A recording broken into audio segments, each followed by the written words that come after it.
Ayun mga kababayan ko galit na galit ito si Rapi Tulfo doon sa di umano ay nagpapakalat ng mga malalaswang larawan ni Bongbong Marcos. Ha? Ang sa akin lang, Rapi Tulfo, bago ka magalit sa Meta o sa Facebook at di umano hindi nila ginagawa yung kanilang trabaho at di umano ay hindi nila dinidelete yung mga ganitong malalaswang mga post, ha? Na iba nating mga kababayan. Alam mo, Rapi Tulfo, isa lang naman ang masasabi ko. Kung wala kayong ginagawang mga anomalya o walang katarantaduhan kayong ginagawa, hindi po yan kakalat through social media. Ang sa atin lang diyan, gumawa ho kayo ng tama bilang kayo po ay mga mambabastos o mambabatas. Ay hindi po Ang nangyayari po dito, Mr. Rapi Tulfo, kagaya mo, ano ba ang ginawa mo? Galit na galit ka. Nagbigay ka ng tip na napakalaki. 100,000. Ipagpalagay na natin galing sa bulsa mo yon. Pero ang tanong, yung tip ba, yung binigyan mo ba ng tip ay, kung tutuusin, sa totoo lang ay, hindi, labas na kami doon, ha? Labas na kami doon.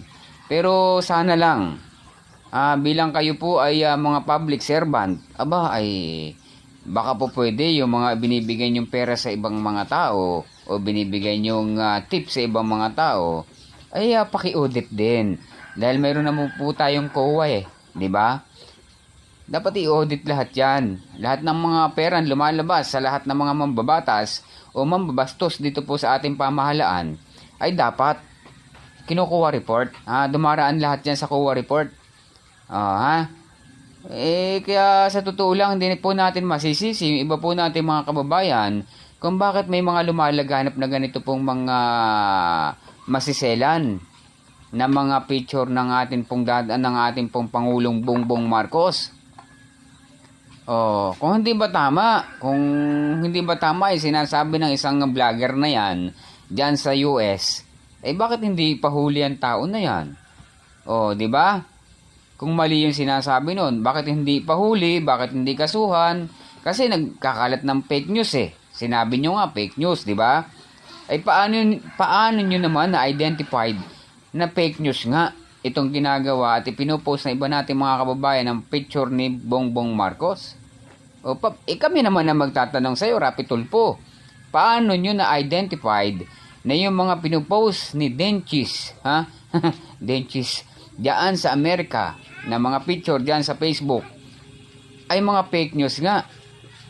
Nangyayari kasi yung mga picture ng ni Bongbong Marcos ay kumakalat through social media. Kaya tayo mga kababayan ko, ang sa akin lang, gumawa po kayo ng tama para naman na sumunod ang atin pong taong bayan sa inyong ginagawang tama. Ang nangyayari po ay puro kamalian, puro katarantaduhan, puro kabalasubasan yung pinagagagawa niyo dyan sa Senado. Ganon din itong ating Pangulo. Kayo po ba yung mga kagalang-galang? Di bagat hindi naman, paano po kami susunod? Sa magandang pamamalakad, kung puro kayo tarantado diyan sa Senado, ganon din diyan sa ating Pangulo. Yan lang naman ang masasabi ko, Rapi Tulfo.